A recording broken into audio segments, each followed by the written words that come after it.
Khassahullahu ta'ala bi jami'i kamalatil ubudiyah.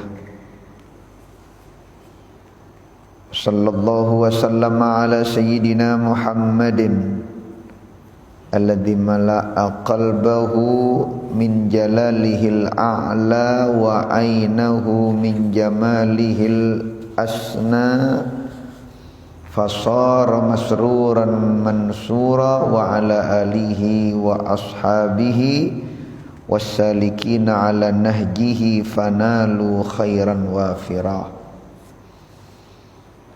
Subhanaka la ilma lana illa ma 'allamtana innaka antal alimul hakim wa tub alaina innaka antat tawwabur rahim. Rabbi shrah li sadri wa yassir li amri wahlul 'uqdatam min lisani yafqahu qawli wahdi qalbi wasaddid lisani bijahin nabi wa alin nabi amin. Nawaitu ta'alluma wat ta'lim wat tadhakkura wat tadhkir wan naf'a wal intifa' wal ifadata wal istifadah wal hatha 'ala tamassuki bi kitabillah wa sunnati rasulih sallallahu alaihi wasallam wad du'a ilal huda wad dalalata 'alal khair ibtigha'a wajhillahi wa mardatihi wa qurbihi wa thawabihi subhanahu wa ta'ala. Hadratul muhtaramin, kepada tokoh masyarakat, para asatid, segenap jajaran pengurus takmir Masjid Riyadhus Shalihin yang mulia dan yang dimuliakan oleh Allah Subhanahu wa taala. Hadirin hadirat Jamiah Majelis Ta'lim Masjid Riyadhus Shalihin di malam Ahad genap yang mudah-mudahan hidupnya senantiasa diberkahi oleh Allah Subhanahu wa taala. Tidak pulang dari majelis terkecuali diampuni dosa-dosanya oleh Allah, diangkat penyakit lahir dan batinnya oleh Allah, dipanjangkan usianya oleh Allah, dan suatu saat dipanggil mudah-mudahan nyawa kita dalam keadaan husnul khatimah. Amin ya rabbal alamin. Ru'yal Ghazali fin naumi faqila lahu ma fa'alallahu bika faqala awqafani baina yadayhi wa qala li bima qadimta alayya fasirtu adhkuru a'mali faqala lam aqbalha wa innama qabiltu minka dhata yawmin nazalat dhubabatun ala midadi qalamika litashraba minhu wa anta taktub fataraktal kitabata hatta akhadta hadzaha rahmatan biha. Thumma qala ta'ala umdu bi abdi ilal jannah. Hadirin hadirat rahimakumullah,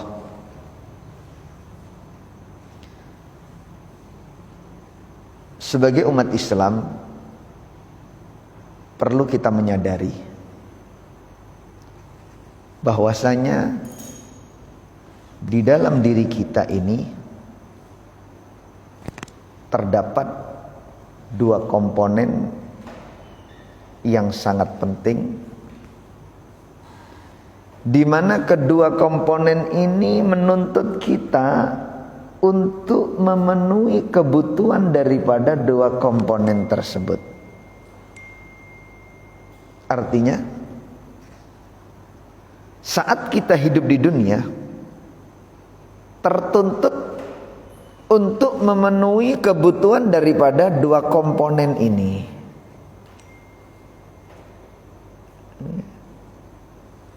Yang pertama, unsur yang terdapat dalam diri manusia adalah unsur rohani. Dan yang kedua, unsur jasmani. Mungkin kita semuanya telah sadar kalau di dalam diri kita ada unsur rohaninya, juga sekaligus ada unsur jasmaninya. Cuman kebanyakan dari manusia kurang menyadari bahwasanya yang menuntut manusia untuk dipenuhi kebutuhannya bukan hanya unsur jasmani, tapi unsur rohani pun juga menuntut kepada diri kita agar terpenuhi kebutuhan-kebutuhannya. Nih, kalau kita lihat kebanyakan manusia itu merasa tertuntut akan kebutuhan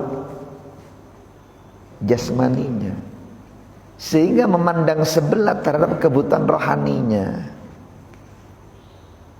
Coba kita lihat, Pak. Coba kita lihat. Ketika perut seseorang terasa lapar, nih, di waktu malam, jam 2 mungkin,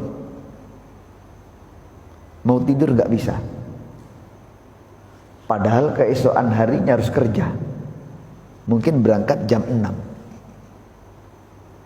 tidur gak bisa karena perutnya lapar. Secara otomatis dia akan berusaha supaya bisa tidur nyenyak, mengisi perutnya. Tertuntut untuk memenuhi kebutuhan jasmaninya dengan cara mencari makanan. Pergilah ia ke dapur untuk mencari makanan. Begitu dia berangkat ke dapur, kok tidak menemukan sisa makanan di waktu malam. Nih, gak ada itu makanan sudah, karena habis. Karena cari di dapur kok mboten menemukan makanan, sedangkan perut menuntut kita untuk dipenuhi karena dalam kondisi lapar mengakibatkan kita nggak bisa tidur. Kira-kira tidur nyantai sambil menunggu beduk subuh, atau kita keluar rumah meninggalkan keluarga untuk cari makanan? Nah, keluar nih, keluar.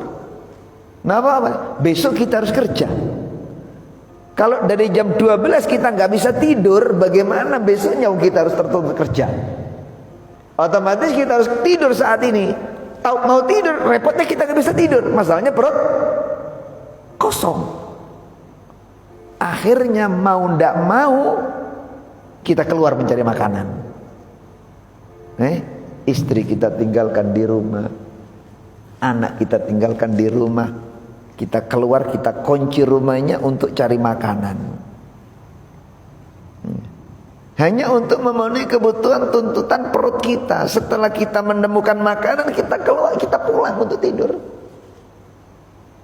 Yang menjadi pertanyaan, pernahkah kita tertuntut untuk keluar rumah, meninggalkan istri, meninggalkan anak, meninggalkan kesibukan, bahkan meninggalkan ranjang kita untuk memenuhi kebutuhan tuntutan rohani kita? Jarang kita temui di tengah-tengah masyarakat. Mripate melek sing dipikir kerja, mripate melek uteke sadar sing dipikir badi pira, mripate melek uteke sadar sing dipikir meneh mangan apa. Dari sini kita melihat bahwasanya manusia itu hanya merasa tertuntut akan kebutuhan jasmani, sementara dia tidak merasa tertuntut atau bahkan mengabaikan daripada kebutuhan rohani. Padahal dua unsur ini berada dalam diri manusia, menuntut manusia untuk terpenuhi kebutuhannya. Sebagaimana kula kali panjenengan dituntut untuk memenuhi kebutuhan jasmani, perut lapar kita kasih makan, tenggorokan kering kita kasih minum, mata ngantuk kita tidurkan, lelah kita pijatkan, sakit kita obatkan, rohani kita pun juga demikian. Rohani kita lapar, butuh makan, kasih itu makan rohani kita. Apa itu makanan rohani? Majelis ilmu. Apa itu makanan rohani? Berzikir kepada Allah. Apa itu makanan rohani? Bersembahyang. Apa itu makanan rohani? Silaturahim. Apa itu makanan rohani? Duduk bersama dengan ulama. Apa itu makanan rohani? Berpuasa. Itu makanan rohani, dan itu merupakan kebutuhan kita. Kebutuhan rohani kita. Agar antara jasmani dan rohani kebutuhannya itu seimbang, minimal seimbang. Kalau bisa kebutuhan rohani harus lebih meningkat daripada kebutuhan jasmani, supaya badan tetap sehat, fit. Orang kalau banyak makan gampang penyakit. Barangkali dimakan nggak pakai filter, nggak pakai takaran, ini dimakan, itu dimakan, sudah tahu badannya itu sakit-sakitan, merasa kayak kesumatan itu, geringgingan si pancet aja, nggak ada filter, semuanya dimakan loh, akan terjadi sumbatan. Makan silakan, tapi jangan terlalu. Kulu wala tusrifu, makan tapi jangan berlebih-lebihan. Ini sehinggakan penyakit. Minimal di dalam memenuhi kebutuhan niki harus seimbang. Rohani, jasmani, kebutuhannya harus seimbang. Lapar kita kasih makan, haus kita kasih minum, lelah kita istirahatkan, sakit kita obatkan. Demikian halnya rohani kita juga harus kita penuhi, Pak. Harus kita penuhi. Kapan kebutuhan rohani kita untuk disirami dengan ilmu? Kapan kebutuhan rohani kita untuk diajak berzikir kepada Allah, tafakur terhadap apa itu ciptaan-ciptaan Allah? Ini harus kita isi. Kapan kita mengaji Al-Quran? Kapan kita berpuasa? Kapan kita qiyamul lail? Kapan kita duha? Itu harus kita penuhi, karena itu kebutuhan rohani kita. Sebab di saat kebutuhan rohani dan kebutuhan jasmani tidak seimbang, melek meripate sing dipikirno donyane, duduk melek meripate sing dipikirno peningkatan imani. Nek boten seimbang kebutuhan rohani, diabaikan kebutuhan jasmani sementara dipenuhi berlebih-lebihan, akibatnya Pak, akibatnya ketika ada teguran, musibahkah itu, atau apa yang dijumpai dalam kehidupan ini, rohaninya nggak sanggup untuk menerima.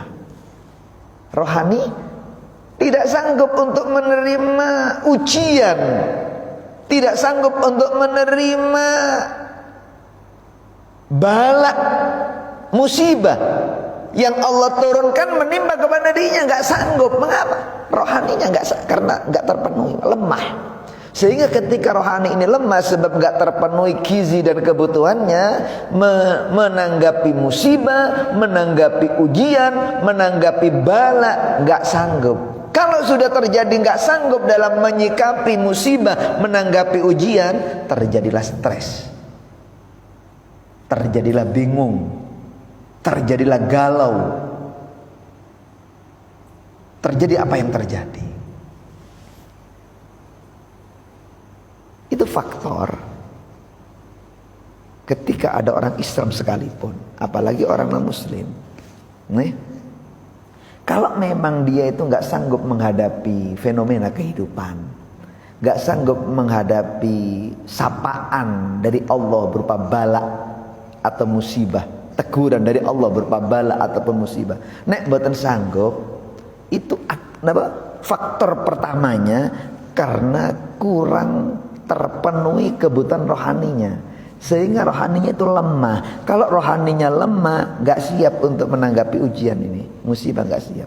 Karena nggak siap, terjadilah stres, bingung, nggak karu-karuan. Sandarane materi ini, sandarane dunia, sehingga nggak sanggup. Tapi kalau terpenuhi dengan sampurna, apalagi melebihi daripada kebutuhan jasmaninya,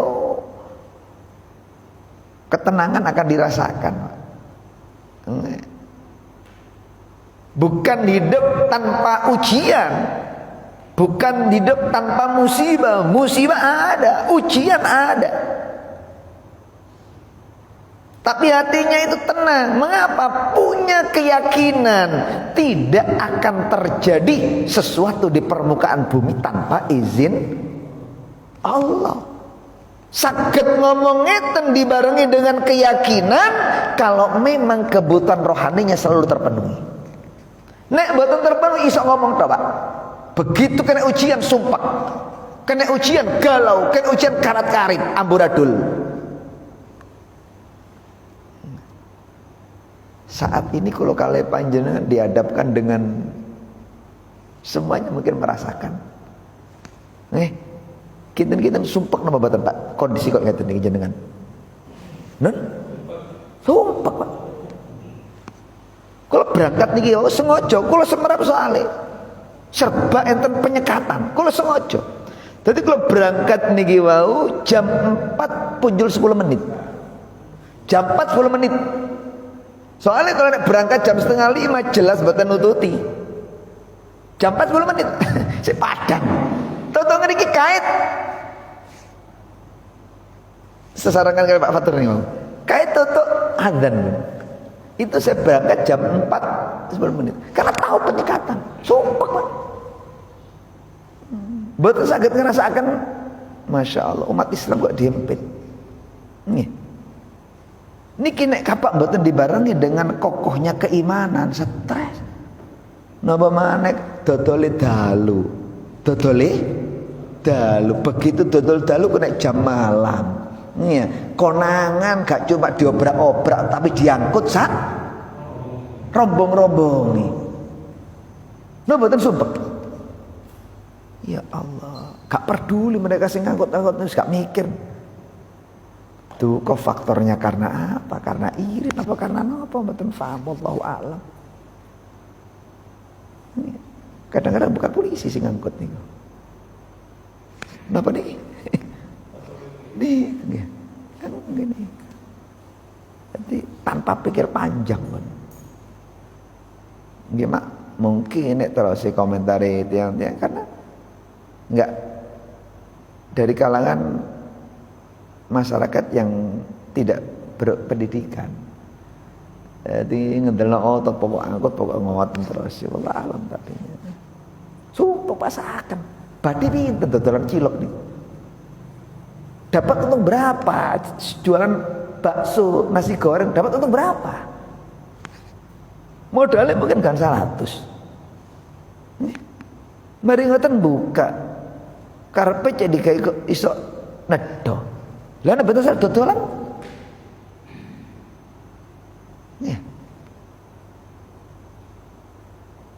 Di sisi lain, podo-podo di Indonesia dibiarkan.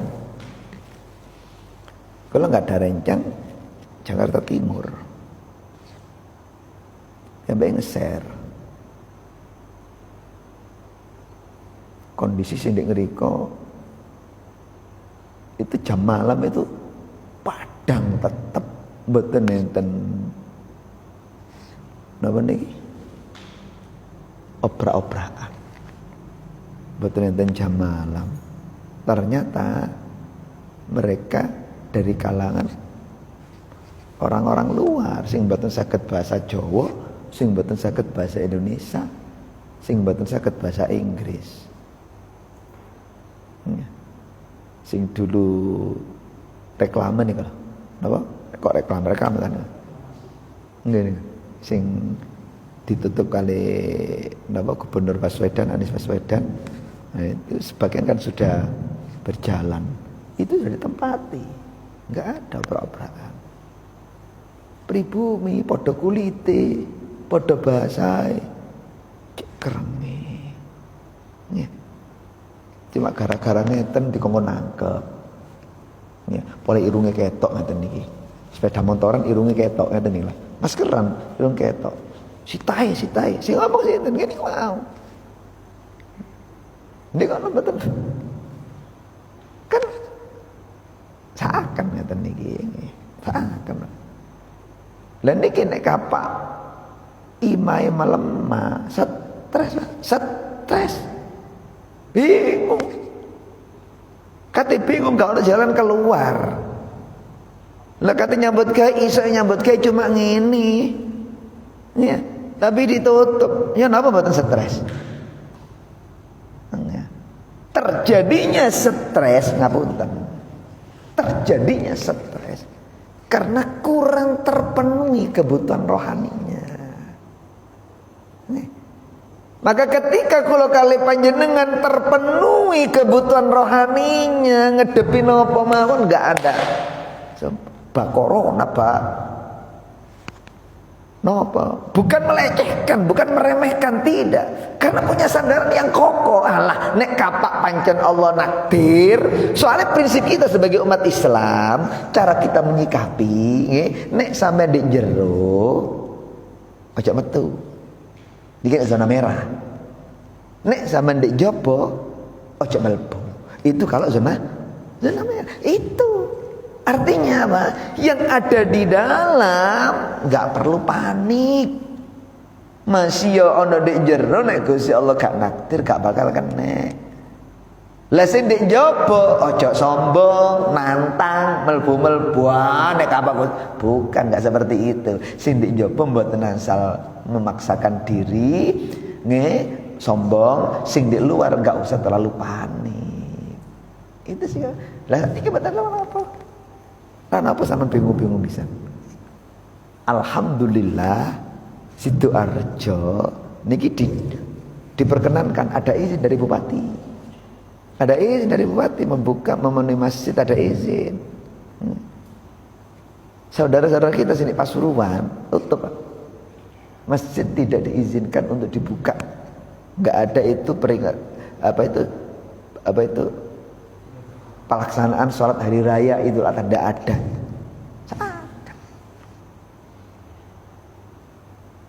Ya Allah. Kula jenengan enggak bisa membayangkan kalau seperti ini terus, bagaimana kondisi anak didik kita nanti 10 tahun yang akan datang. Bisa jadi mereka enggak tahu alamat masjid, Pak. Lengke. Bijadari enggak tahu alamat masjid mereka. Pendidikanipun koyo ngeten. Nah, kula jenengan iki dijajah dari berbagai aspek. Dijajah, sadar mboten sadar dijajah. Niki sing matur guru kula.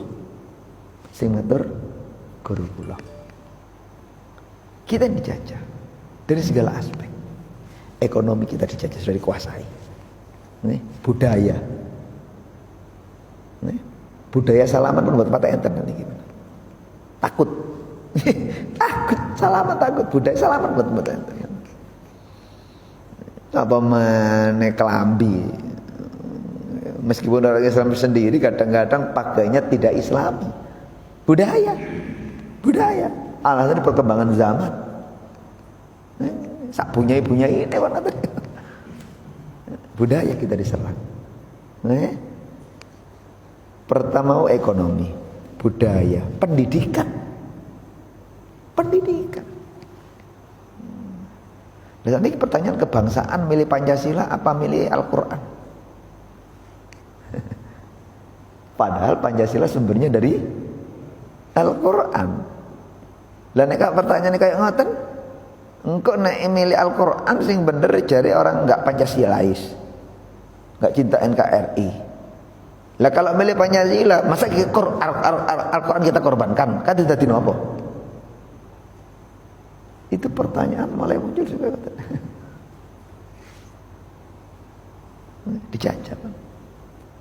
Dan sengaja kula kali panjenengan maaf ini sengaja kula kali panjenengan ini ingin dipisahkan dari syariat. Secara nggak sadar kita mulai jauh daripada syariat. Siar samangkin pun Ya. Mulai kita dipisahkan dari syiar. Ketika ketika mereka punya program menjajah lewat ekonomi, menjajah lewat budaya, menjajah lewat pendidikan, menjauhkan kita dari syiar. Masing-masing punya kepentingan. Asalkan kepentingan mereka tercapai, nggak peduli dengan melayangnya nyawa. Ojo wong 4, ojo wong 10, ojo wong 200, ojo wong 1000.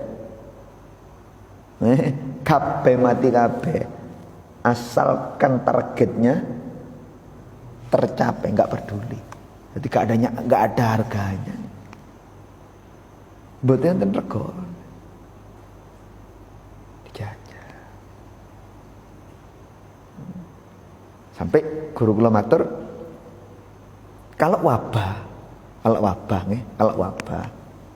dulu itu wabah itu nggak pernah keluar dari satu kota, hanya satu kota tok, satu wilayah tok. Umpama di Dajan tok tadi, boten sampai nang Pasuruan, boten sampai nang Surabaya, boten sampai nang lintu-lintu nih, hanya satu kota tok. Dan memang seperti itu dari dulu. Hingga ketika Sayyidina Umar menjabat sebagai khalifah, itu kan pemimpin umat Islam saat itu di kota Madinah, Sayyidina Umar. Saat itu Syam masih gubernurnya, masih provinsinya, bukan negara kok samangkin. Syam itu saat itu dulu itu masih provinsi daripada Madinah, Mesir termasuk provinsi Madinah. Ketika Sayyidina Umar menjabat sebagai khalifah, Sayyidina Umar ini ingin mengadakan kunjungan. Kunjungan. Sebagai presiden ingin mengetahui kondisi rakyatnya, umatnya, masyarakatnya apa. Berangkat ke Syam, jauh-jauh dari Madinah berangkat ke Syam. Begitu sampai di kota Sargon gubernurnya itu bilang, Sayyidina Umar sama-sama sahabat, gubernur juga sahabat. Subhanallah ini. Sayyidina Umar, tolong jangan memaksakan diri untuk masuk. Karena kota saat ini dilanda oleh wabak taun. Akhirnya Sayyidina Umar menahan, nggak sampai memaksakan masuk. Soalnya prinsipnya yang terkena taun zona merah nih, zona merah itu hanya satu wilayah tok. Sing dek jero gak usah metu, gak usah keweden, gak usah panik, tenang aja. Sini jopo, gak usah sombong, gak usah nentang. Akhirnya meskipun Sayyidina Umar kok taun wedi, wong setan yang wedi kali Sayyidina Umar kok. Enggak ada yang takut sama Sayyidina Umar kecuali kebenaran. Sehingga ketika ada orang tua wanita, sahabiyah wanita menegur kepada Sayyidina Umar, Sayyidina Umar diam. Betul sampai wani bantah. Nah, boleh. Jadi Sayyidina Umar dia itu perempuan yang dengan wanita itu aras Allah itu goyang sehingga menurunkan ayat karena perempuan itu. Akhirnya Sayyidina Umar meskipun ditegur kali yang kuat sing tua, betul sampai wani bantah. Yang ditakuti kebenaran. Itu Sayyidina Umar. Wabah boten wedi Sayyidina Umar. Soalnya bukan sombong, karena hatinya yang kuat. Keyakinannya yang kokoh, iman ini sih bukan saged diganggu gugat, Bun. Itu yang menjadikan dia berani, bukan berarti sombong, enggak. Niku tatak dan niki. Kenapa diam betul sampai memaksakan diri untuk masuk. Lah, kondisi ngapunten virus ini kan bukan hanya satu wilayah. Tapi napa? Nah? Boten cuma sak negara, alam. Sandunya. Sandunya. Sehingga guru kula mengatakan ini bukan lagi wabah. Sina'ah. Napa sina'ah? Programnya orang-orang kafir ingin memerangi umat Islam. Mereka punya kepentingan, wallahu a'lam, kepentingan apa kita nggak tahu. Cuma niku kula menyampaikan. Dan kita mungkin bisa berpikir lagi. Dari sini kita bisa berpikir lagi. Dan hati-hati. Nah, gak ada lagi sudah. Sandaran kita hanyalah Allah. Nggih? Sandaran kita hanyalah. Kalau memang sandaran kita adalah Allah, kita minta Allah. Kita minta. Nggih, kalau meminta nggak harus diimbangi. Nggih? Kita perhatikan juga kebutuhan rohani kita. Rohani kita ini juga rindu ingin mendekat kepada Allah. Rohani kita juga rindu ingin diajak berzikir. Rohani kita ini juga lapar untuk minta dikasih gizi daripada ilmu. Kita penuhi itu kebutuhannya, baru kita memohon kepada Allah. Insya Allah sudah. Muka-muka mawon ya Indonesia ini segera diselamatkan oleh Allah Subhanahu Wa Taala. Diangkat musibah dan wabak yang sangat-sangat menghantui masyarakat dan tidak mengenakkan kesejahteraan masyarakat, semoga segera dihilangkan oleh Allah Subhanahu Wa Taala. Amin ya rabbal alamin. Sebab ini kalau nggak ditakdirkan sama Allah nggak mungkin, Pak. Nek boten ditakdirkan, nggak mungkin satu alam nih. Meskipun kita lepas entah itu bikinan manusia ataupun tidak, yang jelas kalau memang tidak diizinkan oleh Allah nggak mungkin sampai alam. Kalau ini berarti memang Allah mengendaki. Loh, kalau memang Allah mengendaki, kita harus mengambil pelajaran. Ya mungkin ini teguran, mungkin ini jawaban daripada ikhtiar kita yang mungkin sedikit menjauh kepada Allah Subhanahu Wa Taala. Perzinaan pun merajalela sama kene. Minum-minuman keras juga sampun terang-terangan ya, dodolan niku terang-terangan mboten enten sungkan-sungkane sak mungkin. Lah sak niki kudungan teng hotel, kudungan brukut. Sinten sing nyongko nek Pak Marizino? Mboten enten sing nyongko Marizino. Kudungan kok santri ngoten. Sing gonceng nggih brukut api. Ternyata dong ya. Niku pun bukan kabar bukan rahasia malih niku pun. Mungkin dari seperti itu terus mboten diimbangi sampai pendekatan dari yang lain. Akhirnya Allah ingin menegur lah niki. Yang jelas keronjana enggak bisa menyalahkan siapa-siapa. Nggih? Enggak bisa kita menyalahkan siapa, sebab meskipun kita menyalahkan orang lain, kalau Allah enggak berkehendak enggak mungkin terjadi. Allah berkehendak berarti kita enggak perlu menyalahkan orang lain. Kapan kita menuntut diri kita? Majelis ilmu juga jarang digemari, jarang disenangi. Majelis zikir juga jarang digemari oleh masyarakat. Tapi napa niki internet, warnet, terus game online, waduh mboten leren-leren. Anak-anak kita mainnya kemana Pak? Mboten ngoten. Itu jam-jaman. Ngaji mah kadang-kadang nyelentong kok. Orang tuanya juga demikian. Sing dimikirno kerja, mulai kerja turu berangkat kerja maneh, mulai bengi turu maneh.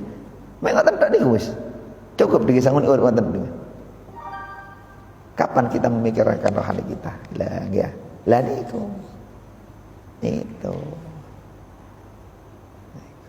Ayo ada saran dari Atibail Qulub. Atibail Qulub niki terjemahane bahasa kula kali panjenengan ini dokter hati. Kalau badan kita sakit, silakan Anda pergi ke dokter untuk mencari obat. Nih, tapi kalau rohani kita sakit, ayo kita merujuk kepada dokter hati. Sebagaimana Allah menyediakan dokter untuk mengobati badan kita, Allah pun juga menyediakan dokter untuk mengobati rohani kita. Dokter rohani memberikan 3 saran kangge kula lan panjenengan. Seraya mengatakan salasatun tufarrijul ghusos. Ada 3 hal yang dapat menyembuhkan kegalauan, kegelisahan, kegundahan, kesumpekan. kesetresan. 3. Kersane urip niki mboten panik. Bahono apa tenang. Badhe cegat badhe tenang. Badhe usir tenang. Badhe angkut atine ayem. Pangeran sik sugih, mek ngoten tok mikir wis. Pangeran sik sugih, tenang. 3 hal. Cek mboten bisanya menyalahkan, tapi introspeksi. Biar dikasih kekokohan hati, kekokohan iman. Cek mboten gampang stres, mboten gampang nyalahkan orang lain. 3 hal. Apa yang dapat mengobati hati kita yang dalam kondisi sakit, yang dalam kondisi jauh, yang sehingga mudah untuk mengalami stres atau sumpek? Pertama, beliau mengatakan al-ula dzikrullahi azza wa jalla. Perbanyak berzikir mengingat Allah Subhanahu wa taala. Pumpung sik dereng dilarang. Lho ngapunten kalau kepikiran kabar, wallahu alam bener apa mboten? Teng Jombang niku azan tidak boleh memakai pengeras. Jombang. Wallahu alam. Wow, kalau asal informasi. Soalnya Yugane tadi Jombang. Ya Allah. Piambek dokter, sing becana kuwi dokter. Niku di Jombang pun mboten asal azan pakai kayak Ataturk maling gitu. Turki. Ya Allah. Sing jare sakniki jenazahnya enggak bisa diterima oleh tanah. Dilepeh oleh bumi. Dilepeh. Ditindi marmer. Ditindi marmer ngalor ngidul tertutup ngoten lho. Di sekitar sik basin ketika napa enten tiyang mlebet sik basin padahal pun ditindi marmer dibangun ditindi marmer saking pole mboten saged dikubur niku. Lho ngoten niku dalam satu kotak itu mlebet itu basin mboten semprot mboten mampu tiyang niku. Sudah ditampakkan oleh Allah. Niku ngoten sing azan mboten asal. Diganti kabeh. Ditunjukkan oleh Allah kayak ngoten. Lah kalau kepireng wallah alam niki temen apa batin lah batin sefarsiannya Jombang pun ngeten. Lah pumpung dereng dilarang kayak ngoten. Ayo pumpung lesan kita belum dikunci oleh Allah kaku sehingga tidak mampu membaca Al-Qur'an lagi. Jangankan membaca Al-Qur'an, mengucapkan kalimat la ilaha illallah sudah enggak mampu. Jangankan la ilaha, menambah mengucapkan Allah saja juga sudah enggak mampu kalau sudah kaku. Kadang-kadang durung mati kaku disi enten kok. Setruk pun masakat. Ayo. Pumpung teguran Allah belum menyapa kita, perbanyaklah berzikir mengingat Allah Subhanahu wa taala. Tidak ada nama yang disebut menjadikan hati kita tenang, terlepas dari segala problematika kehidupan dunia seperti hanya menyebut nama Allah Subhanahu wa taala. Makanya Al-Imam Asy-Sya'rawi mufassir dari Mesir baru wafat, ulama besar. Idza dhaqa 'alaikal amr, kalau Anda itu merasa terhempit oleh permasalahan, faqul ya Allah, katakan ya Allah dari hati. Buyar, Pak. Allah yang memberi masalah, Allah yang menyelesaikan masalah. Jangan cari solusi ke tempat yang lain. Pergilah kepada Allah. Lah niki.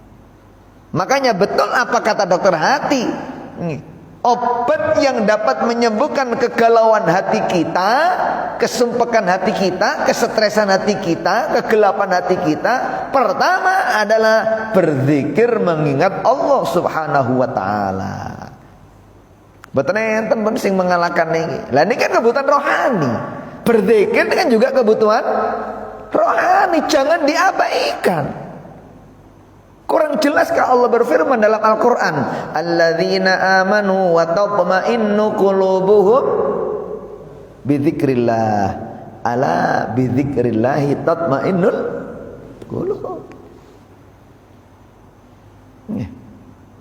Alladzina amanu, orang-orang yang beriman, wa tatma'innu qulubuhum bidzikrillah, yang hati mereka merasa damai, hati mereka merasa tenang, tumaknina, ayem, adem, tentrem.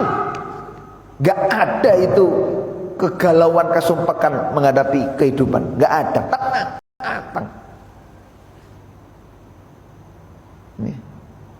Dengan apa? Zikrillah. Ala bidzikrillahi tatmainnul.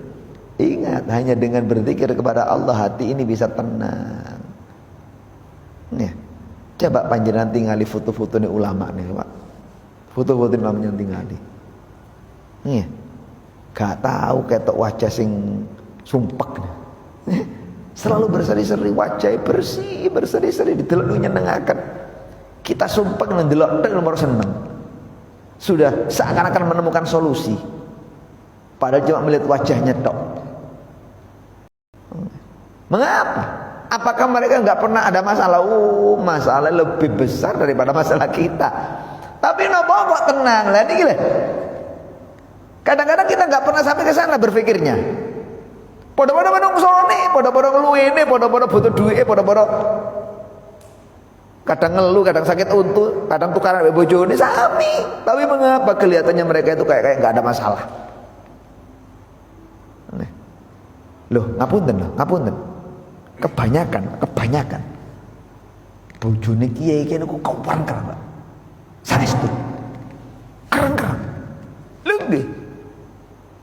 Tapi mereka tahu dan sadar, subhanallah. Sing gak diangkat derajat itu kadang-kadang teko iki. Sadar akhirnya. Nek ketinggal ya Allah. Lho nggih saestu. Mungkin anjir enggak pernah sampai begitu karena memang enggak tahu mondok ya enggak tahu kumal bagi kiai enggak ero. Sami mawon. Karo-karone apa-apa sami mawon mau nyeluk. Sing lanang kadang jenenge tok. Sampeyan coba jenenge apik bojone lak kon iki dibelanja nih karek jambal-jambal. Lah nggih. Itu ngoten niku. Masyaallah. Warang-karang. Saestu. Kena kakek punya sing lemu, kiai sing guru. Niku roto pun niku roto. Dek pun di mana niku. Apa enggak ada masalah? Banyak masalah. Cuma wajahnya kok panjat sumeh, tersenyum, kok enggak ada masalah. Ya, subhanallah. Kenapa rahasia niki? Hati kalau sudah terpenuhi beres pun. Mati sumpek seneng mawon neng didoni gak ngerasa didoni, ngerasa disayang kok. Nggih. Mboten ditotono tempat tidure, gak ngamuk. Cek pintere rek bojoku nang kei ganjaran. Mboten ngamuk, mboten. Subhanallah. Kasinen nggih mboten ngamuk. Padahal kesusu selak medal. Didamelakan kopi dari keliru uyah. Ya Allah. Banyak Pak problemnya. Dereng dugi tonggo. Belum dari santri. Santri nguduh santri. Wis gak melok duwe anak dititipi anak dableke koyo ngene. Ya Allah, sumpek. Sumpek. Karwane duwe iso dipangan wong torok. Lu jangan dikira kiai ini ku badi ngingu santri, mbak. Badi nopo? Ini badi pikiran nih ya, sing tambah kesel nih. Keboten Pak. Ini ku ujian, ini ku titipan. Tapi mereka enjar amanat. Ya Allah dipercaya pangeran. Nek awak koyo ngene kotori, koyo ngene gak teges sih dititipi pangeran, dipercaya mbek pangeran. Wis alhamdulillah ngeramut siji umat Kanjeng Nabi Muhammad berhasil, alhamdulillah, ganjar luar biasa. Loro berhasil, tambah mboten karuan 3. Wah, niku yang menjadikan beliau kokoh. Nggih, berzikir kepada Allah, hati tenang. Ayo, Bon. Mungkin awak nek sik ngamukan niki boleh mungkin kurang pikir karo pangeran. Gak gampang nyadari nggih. nang bojo sing ngamukan, nang anak sing ngamukan, nang tangga apa maneh nggih. Saking gak wani mek ngono tok nggih, wedi geger. Berarti mungkin kebutuhan rohani belum tercukupi, kurangnya berzikir kita kepada Allah Subhanahu wa taala. Satu niku. Ayo. Minimal ditentukan merau. Kanjeng Nabi niku, Kanjeng Nabi kirang napa? Ngapunten, Kanjeng Nabi itu orang yang maksum. Artinya maksum itu terjaga dari perbuatan dosa, terampuni dosa yang akan dikerjakan, dan dosa yang telah dikerjakan itu sudah terampuni oleh Allah. Betul itu Kanjeng Nabi, maksum. Loh, meskipun demikian Kanjeng Nabi niku tidak pernah kurang setiap duduknya dari membaca istighfar 70 kali. Kalau jenengan dalam tempo 24 jam lebih banyak berdiri apa lebih banyak duduk? Nah, di kantor duduk. Nggih. Di pabrik duduk, di masjid duduk, di warung duduk, di gerdu duduk, di geria duduk. Jarang adeki. Kanjeng Nabi setiap duduknya tidak kurang dari 70 kali membaca istighfar. Berapa kali istighfar dalam sehari kalau memang setiap duduknya enggak kurang dari 70 kali? Itu Kanjeng Nabi yang sudah terampuni dosa-dosanya. Ada jaminan surga koyok ngoten. Zikirnya marang Gusti Allah. Yazkurullah fi kulli hin. Di setiap saatnya Gusti Kanjeng Nabi itu enggak pernah lepas berzikir kepada minimal lah kalau jenengan mboten saged nyuntut temenanan Gusti minimal minimal. Istighfar itu saben dinten itu ping 7 dosa. Saben dinten awon ojo saben lenggah kakean gak sanggup mungkin ya. Benar. Minimal setiap hari jangan kurang dari 70 kali. Dibatin astagfirullahaladzim jalan sebarang Gusti Allah, ya Allah Gusti sebenarnya cek tenang syukur-syukur nggih selawat. Ini yang pertama, ini nomor kali pun bisa nggih nomor kali liqa'u auliya'i, berjumpa dengan kekasih-kekasih Allah. Memperbanyak perjumpaan dengan kekasih-kekasih Allah. Siapa kekasih Allah? Minal ulama wassolihin, ulama dan orang-orang soleh. Perbanyaklah perjumpaan dengan mereka, ningali wajah mereka, duduk di dalam majelis mereka, memandang wajah mereka dengan penuh kasih sayang, dengan penuh cinta dan penghormatan. Itu obat untuk hati kita. Awak wis sumpek masalah akeh ndelok rai mencurang tambah sumpek. Nah, ayo jenengan dodolan gak payu. Nggih nyambut gawe gak nemu penggawean, mulai diperencengi dipencurungi bojo kira tambah ya apa?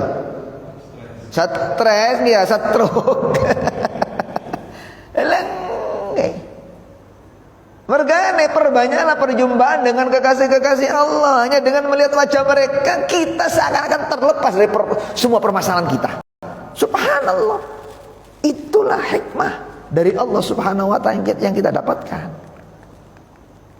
Artinya memperbanyak memandang mereka itu, duduk di dalam majelis mereka, jagongan dengan mereka, bersahabat dengan mereka. Jangan bersahabat dengan yang lain. Wong apik kok nyalahke wong elek dadi elek. Iman iki nek kapak lemah, kekancan kalit yang sing sae akan memperkuat, akan menjadi kuat. Tapi nek imane kuat konco ambek tiyang fasik dilungkas runtur imane. Niku saya Abu Bakar bin Salim ngoten mature. Ini ya. Kalau memang kita bisa mewarnai, monggo bergaul dengan orang-orang yang fasik, tapi nek mboten saged gak usah pun. Mboten usah, tapi kenyataannya televisi kita dalam 24 jam sing didelok wong. Nih kadang mesti mboten sembayang, sing buka aurat, sing tukaran, ya Allah. Melihat wajah mereka itu melemahkan nilai ibadah kita. Malah asal-asal semangat qiyamul lail malah berkurang. Semangat membaca Al-Quran malah berkurang ketika kalau jenengan memperbanyak melihat wajah-wajah mereka. Coba kita perbanyak melihat wajah-wajah orang yang menjadi kekasih Allah. Tersemangati makin. Tahajud tersemangati, zikir tersemangati. Tapi nek kapak yang kita lihat itu, yang kita tonton itu orang-orang fasik, melemah, Pak, melemah. Yang terakhir nama istima' kalamihim, mendengarkan nasihat-nasihat mereka, membaca Al-Quran, memperbanyak duduk bersama dengan mereka karena melihat wajah mereka, dan mendengarkan ucapan-ucapan mereka yang penuh dengan hikmah. Itulah 3 obat untuk kegalauan hati kita. Kondisi sing kaya ngeten cocok ini menjadi solusi. Cek boten terlalu panik, cek boten terlalu bingung, cek boten gampang menyalahkan siapa-siapa. Kita hanya menyalahkan diri kita. Mungkin ini teguran dari Allah, mungkin kurang 3 unsur niki. 3-3-nya niki adalah kebutuhan rohani kita. Ngene. 3-3-nya niki berzikir kepada Allah, memperbanyak perjumpaan dengan kekasih-kekasih Allah, mendengarkan nasihat-nasihat kekasih-kekasih Allah. Ini adalah apa? Kebutuhan rohani kita. Gimana? Ini saja mungkin yang menjadi kajian kita. Muka-muka dados ilmu sing manfaat, dibarengi dengan hidayah dari Allah Subhanahu wa taala. Semoga hati kita yang jauh didekatkan oleh Allah Subhanahu wa taala. Hati kita yang galau semoga diberikan kebahagiaan oleh Allah Subhanahu wa taala. Hati kita yang sakit semoga diberi kesembuhan oleh Allah Subhanahu wa taala. Iman kita yang rapuh semoga dikokohkan berkat majelis ilmu oleh Allah Subhanahu wa taala. Sebagaimana di dunia kita dikumpulkan dengan orang-orang yang baik, kita berharap kepada Allah mudah-mudahan di akhirat kita pun juga dikumpulkan bersama dengan orang-orang yang baik dari kekasih-kekasih Allah Subhanahu wa taala. Amin ya rabbal alamin. Bisirril Fatihah.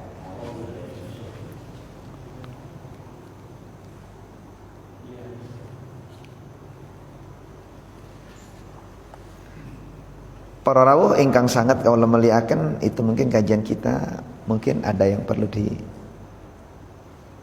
ditanyakan. Napa cakap? Oke.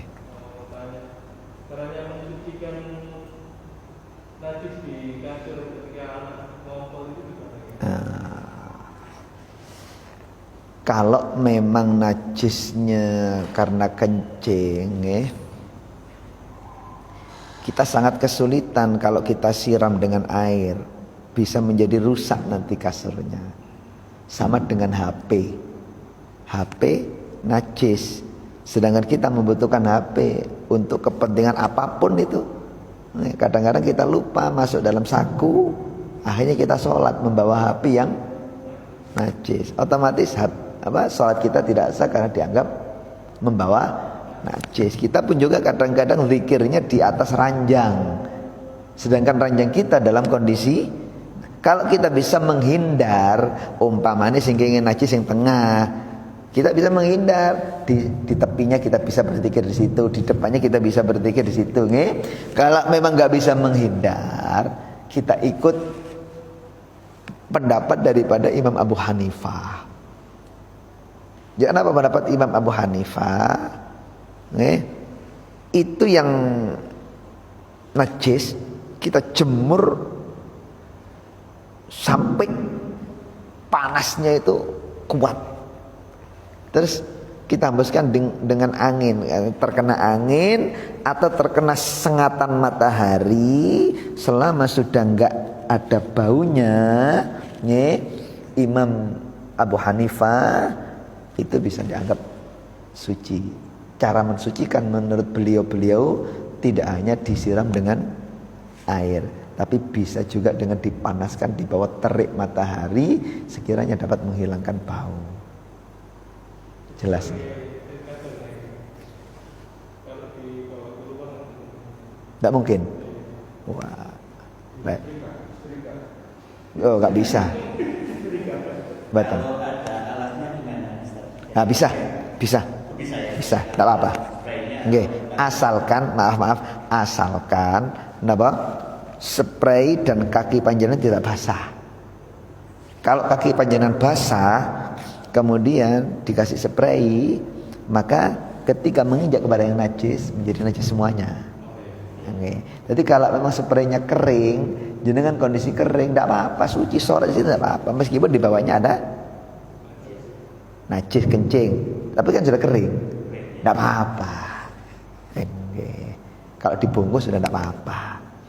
Kayak nih, loh, sajadah. Tekelnya najis, ada tai cicak, najis kan dia? Najis. Atau darah najis. Kita tutup dengan sajadah. Kita sholat di atas sajadah. Gimana hukumnya? Tidak apa-apa.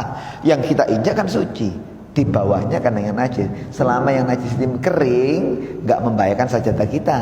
Kalau yang najisnya ini basah, ditutup dengan sajadah kita, ya sajadah kita ikut najis. Jelas ya? Kalau hanya dengan kipas nggak bisa. Ya, karena harus dengan terik matahari. Nah, ini apa solusi ini ditutup dengan beres pun. Cekap? Cekap nggih? Al-Fatihah.